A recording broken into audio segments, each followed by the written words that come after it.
Hello friends, I'm Phoebe. Welcome to my music discovery journey. We're checking out the Antlers for the first time today, thanks to Jason over on Patreon, who has suggested the track 2.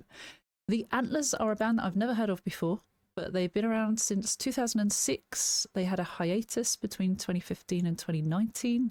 Peter Silberman and Michael Lerner are the current members of the band.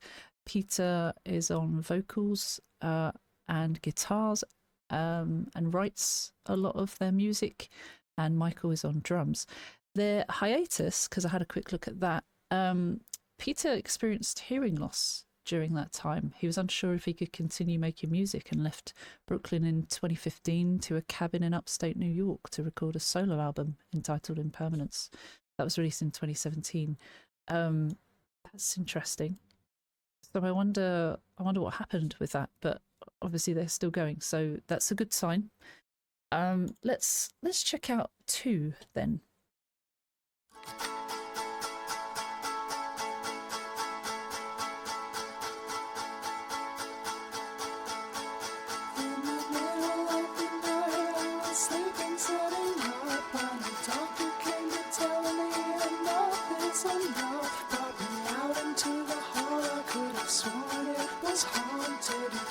Something that I didn't know, that I wanted to hear. There was nothing that I could do to save you. The choir's gonna sing and this thing is gonna kill you. Something in my throat made my next word shake, and something in the wires made the light bulbs break. There was glass inside my feet and rain. Just before we get to the next part, as we will have to start and stop annoyingly, I like the way they're showing this. I don't really know what's going on just yet, other than there's a guy in a room playing guitar. There was a photo frame of 2 people originally. Doesn't look good. The woman's got a head like that, or she might not be a woman, that they've got long hair. And then Guy with the beard is trying to reach out to them. He's playing a guitar and there are bubbles, something going up to the ceiling.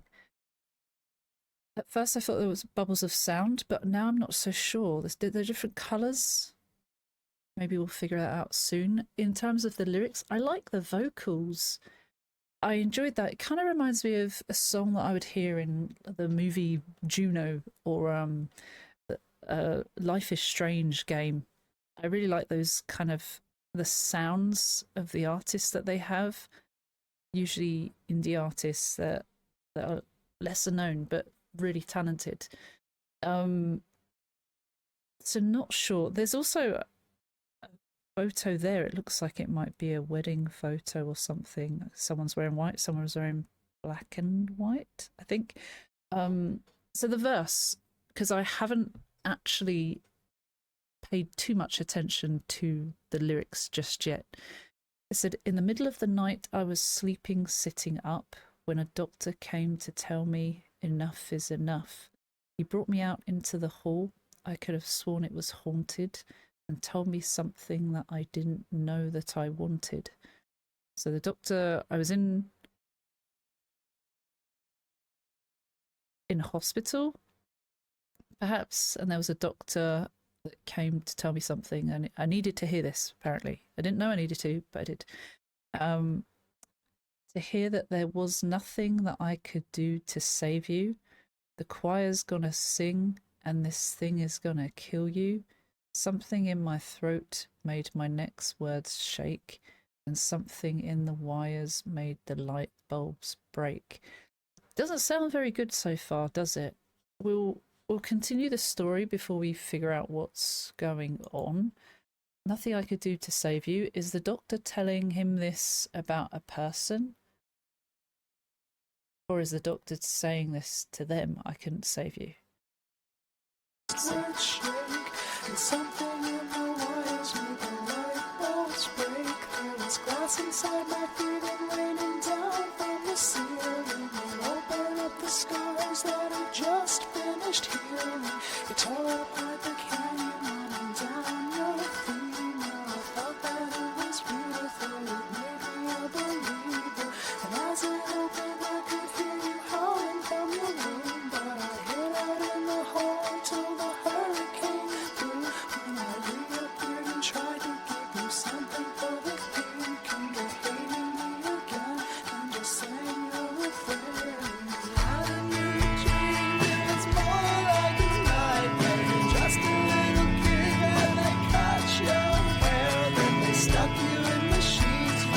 so close to dying. They should have listened, they thought that you were lying. Daddy was an asshole, he fucked you up. Put the gears in your head, now he greases them up. And no one paid attention when you just stopped eating. 87 pounds and this all bears repeating. Oh, okay. More to it, but still not 100% sure where this is going, other than it looks like a person is struggling and they've been messed up growing up. Said your daddy was an asshole. Something in the wires that made the light bulbs break. Something in my throat made my next words shake, and something in the wires made the light bulbs break. There was glass inside my feet and raining down from the ceiling. It opened up the scars that just finished healing. Light bulb moment, but actually this is saying that it shattered, perhaps it shattered the world around me. My next word shook because it was earth-shattering. It was life-changing, perhaps. And there's, talking about the glass inside my feet and raining down from the ceiling, there's pain everywhere. That's what that feels like. It opened up the scars that had just finished healing. So they've been trying to heal something due to something over time, and something has opened up old wounds. It tore apart the canyon running down your femur, that's your leg. I thought that it was beautiful. It made me a believer. And as it opened, I could hear you howling from your room, but I hid out in the hall until the hurricane blew. What does that mean? It hurt them. He says, I thought it was beautiful. It made me a believer that they would be okay. I hid out in the hall until the hurricane blew. I was scared. I didn't want to face it, or I waited because I wanted you to feel better before I came back. When I reappeared and tried to give you something for the pain, you came to hating me again and just sang your refrain. You had a new dream. It was more like a nightmare, and you were just a little kid and they cut your hair. So they had a bad dream. Just tried to come and help, and they'd had a nightmare. Then they stuck you in machines. You came so close to dying. They should have listened. They thought that you were lying. Thought they were lying about the pain or something bad that happened. They weren't listened to. Your daddy was an arsehole and he fucked you up. Built the gears in your head, now he greases them up. Gosh, that's really well articulated for someone who controls your life, or who created certain ways of thinking in your brain and certain responses. And if he's still around, it says now he greases them up. He built the gears in your head, now he greases them up. He put them in there to start with, and now he's continuing to affect you and kind of orchestrating everything as well, or behind the reason why you do this, or why you feel this way, or why you respond this way, perhaps. And no one paid attention when you just stopped eating. 87 pounds, and this all bears repeating. So they had an eating disorder, something that meant they were losing weight. They stopped eating, and this is important to talk about.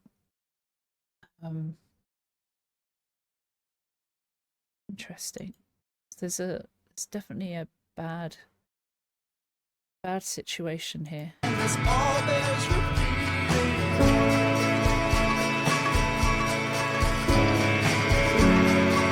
There's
stop trying to stop you from stomping out that door, coming back like you always do, and no one's gonna fix. Oh. So they would fight, and he would hold them and try and comfort them, but there were a lot of arguments and fights still. They were threatened to leave, but they would come back, apparently.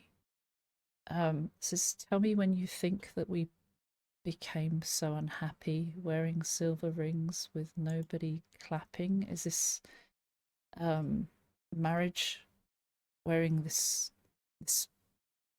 symbol of marriage and unity, but actually it's not, doesn't feel like it means a lot.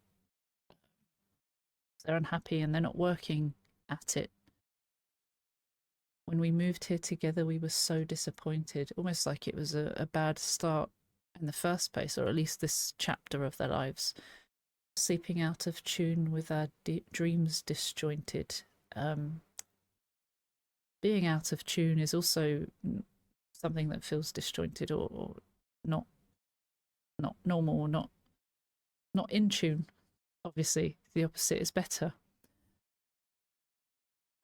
Dreams disjointed, that's all over the place. Not dreams could be not just their dreams at night time when they're asleep, but their dreams of the future and what they wanted out of life, perhaps. They're all mismatched, or they're not aligned together. It killed me to see you getting always rejected, but I didn't mind the things you threw, the phones I deflected. Is that they were getting rejected for whatever reason by other people, I think. And he didn't like that. It seems like they might have had anger issues and threw things. I didn't mind the things you threw, the phones I deflected, perhaps throwing a phone at him. Unless something else. I didn't mind you blaming me for your mistakes. I just held you in the doorframe through all of the earthquakes. So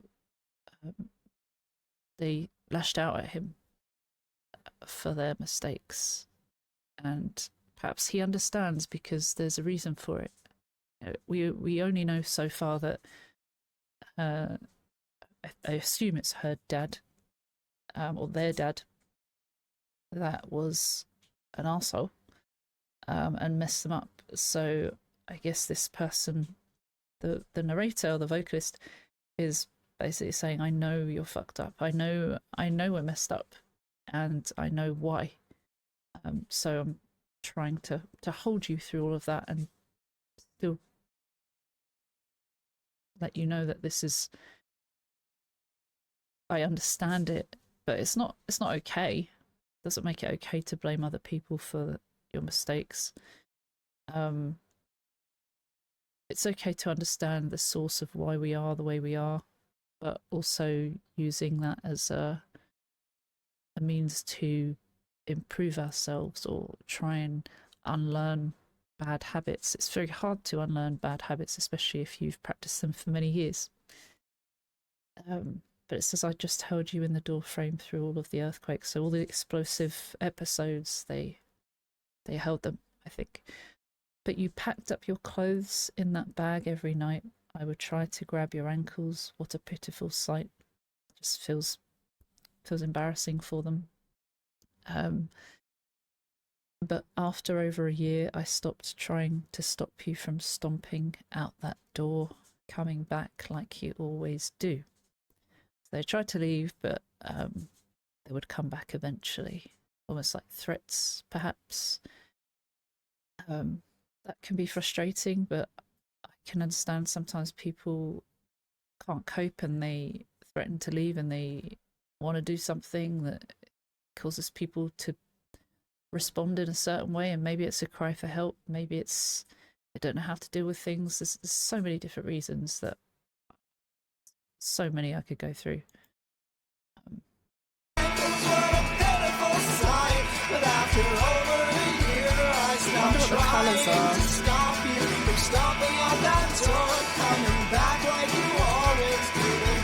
filling the room.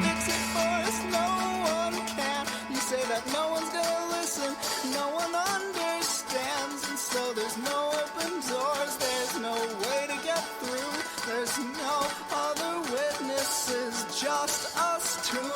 There's two people living in one small room, from the two half families staring at you. Two ways to tell the story, no one worries. Two silver rings on our fingers in a hurry. Two people talking inside your brain. Two people believing that I'm the one to blame. Two different voices coming out of your mouth while I'm too cold to care, too sick to shout. I knew a dream, it was more like a nightmare. You're just a little kid and they cut your hair. Then they stuck you in machines, you came so close to dying. They should have listened, they thought that you were lying. Daddy wasn't out, so they fucked you up. With the gears in your head, now he greases them up. You no one paid attention when you just stopped eating. 87 pounds and this all bears repeating. I honestly don't know what's going on in the fact that all this is going outside into the world. They're breaking apart. The people playing the instruments are breaking apart and floating outside. What's the symbolism of that? I'm sure I could figure that out. I really like this so far. It's near the end. We'll go through the verse and the bridge as well.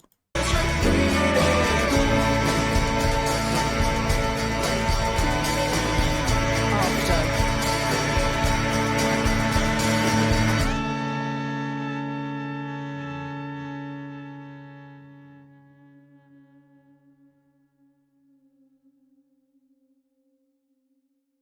The church, is that where they married, perhaps? Well, no one's going to fix it for us. No one can. You say that no one's going to listen. No one understands. And so there's no open doors. There's no way to get through. There's no other witnesses, just us two. So they're resigned to the fact that no one's going to help. No one can help. They probably not open to trying, perhaps. You say that no one's going to listen. No one understands. So they're kind of already under the assumption that no one would get it.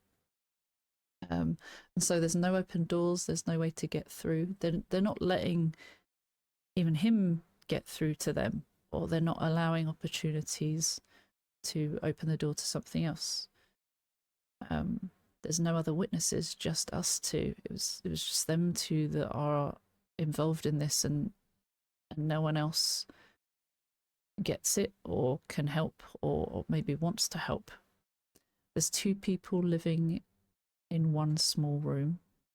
These two, perhaps the room feels small because they don't have enough breathing space, and so that's why it might feel even more claustrophobic with this all happening. From your two half families tearing at you, if you've got half brothers, sisters, or step brothers, sisters, maybe that's two half families tearing at you. Two ways to tell this story. No one worries. No one worries about them. But why?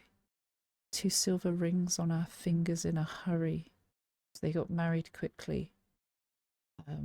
Perhaps no one takes them seriously. Perhaps that's their reasoning behind not taking them seriously. Oh, you got married quickly. You should learn from that mistake. Not allowing them to get to know each other quickly, maybe. Two people talking inside your brain. Is that a reference from earlier? The father creating their way of being and perhaps their thought process, and that their father's voice echoing in their brain even now, that whatever the bad things are, perhaps they can see their father in them the way they're doing that. Two people believing that I'm the one to blame. Two different voices coming out of your mouth. It still feels like that, doesn't it? While I'm too cold to care and too sick to shout. He's not well. It started off, the doctor came along. So I'm not sure what that's about. But he's too sick and tired, or literally sick, because the doctor came in before. Doctor came to tell me enough is enough. Is it metaphorical doctor? Is it the middle of the night I was sleeping, sitting up? It does feel like he was in a medical place, and a doctor saying this is too much.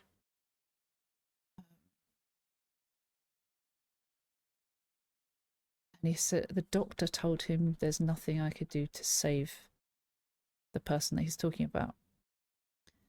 That was, I think, the acceptance part of saying you can't fix this person. There's nothing you can do to save this person. And he was saying this is what I needed to hear. That's hard. It's hard when you've loved someone and you want to fix things, and someone's saying there's only so much you can do. This person doesn't seem to want to help themselves either, as far as we get from this side of the story anyway. Had a new dream. It was more like a nightmare. You were just a little kid and they cut your hair and they stuck you in machines. You came so close to dying. They should have listened. They thought you were lying. Your daddy was an asshole and he fucked you up. Built the gears in your head. Now he greases them up. And no one paid attention when you just stopped eating. 87 pounds. This all bears repeating. What is it? It feels like definitely a relationship where one of them is messed up from a lot of things and they take it out on the other person. And at the beginning, the whole thing about the doctor saying that there's nothing you could do to save this person. Perhaps the dying, you came so close to dying. Is that a relationship coming close to dying? This is from an album called Hospice.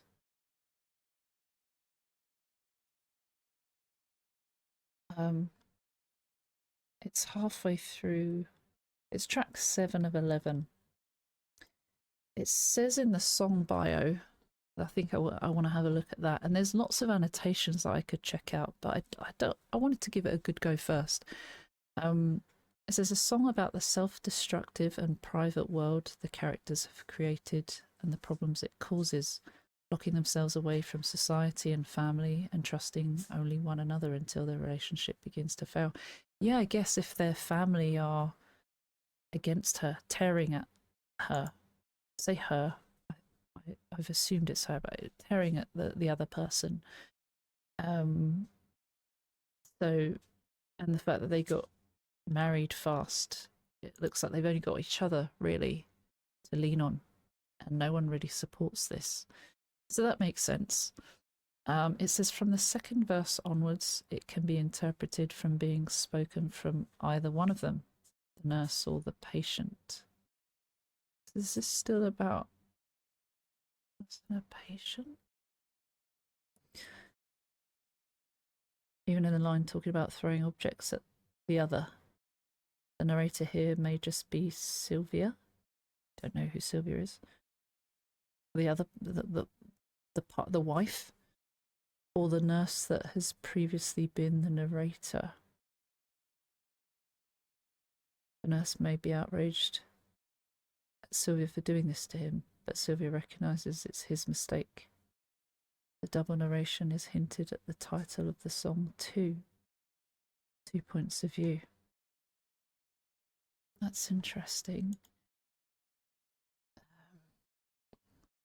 Then there's notes on each line as well. The doctor is coming into the protagonist, informing him that there is no way he will save the patient. Sleeping sitting up implies the utter exhaustion he feels during this care. He doesn't have the energy to get into bed. Yeah. In some sense, the narrator feels some paradoxical relief from this, relieving to hear he cannot save her. But as the rest of the song implies, he ignores this truism and returns to his patient despite the doctor's protests. So he is okay. So it's saying this as if they're a patient rather than a relationship. Perhaps.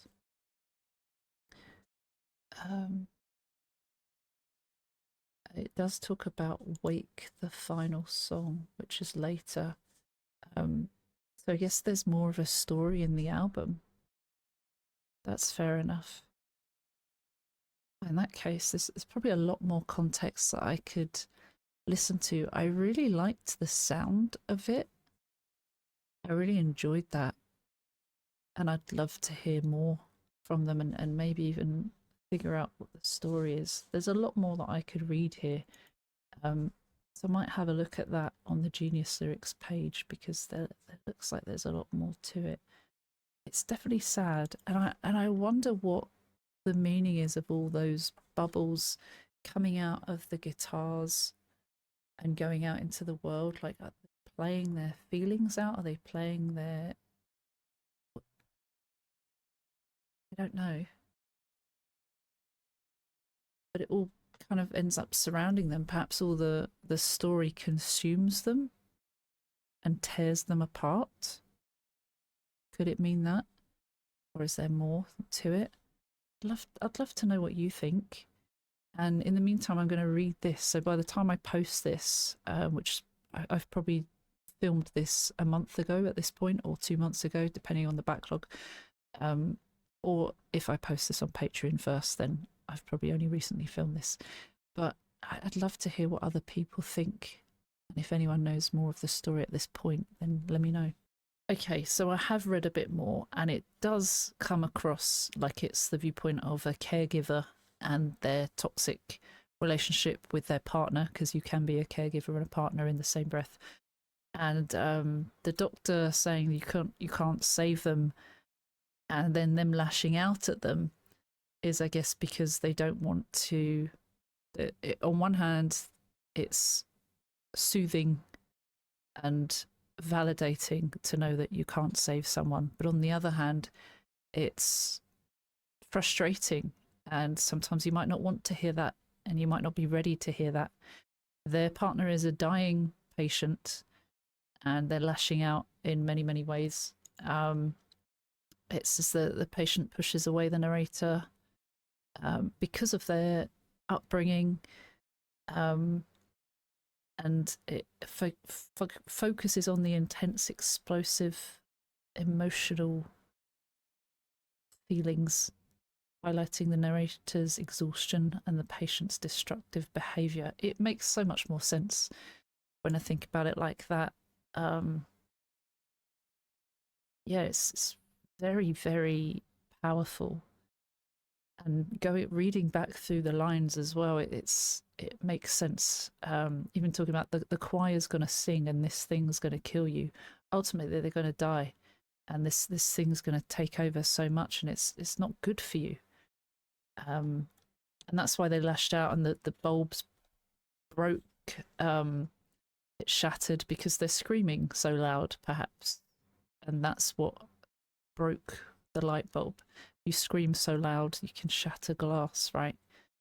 And even talking about it opening up old wounds, or opening up wounds, someone else getting involved in a relationship that is primarily just them two, and then they've had to deal with it on their own. Someone else getting involved can be difficult to accept or move forward from. So that was something else I wanted to talk about. But actually, reading more online, there's so much more to it, and it makes a lot of sense if I read it in that sense. And that's why there's a doctor And that's why they are there in this situation, because they're in a hospice and the patient is dying. So yeah, that makes sense. Anyway, I thought I would just do a couple of minutes on that. And thank you so much to Jason for suggesting this one over on Patreon. Shout out to everyone on Patreon. You can join for free, links are below, but you can also join from £1 and up to get your name here, or you can join our VIP supporters, which is what Jason has done, and get a request in like that they did. No pressure at all. Your time is so important and very, very appreciated. You've spent nearly 30 minutes listening to me ramble and try and make sense of this. So thank you so much, and I will see you for another one soon. Take care. See you soon. Bye bye.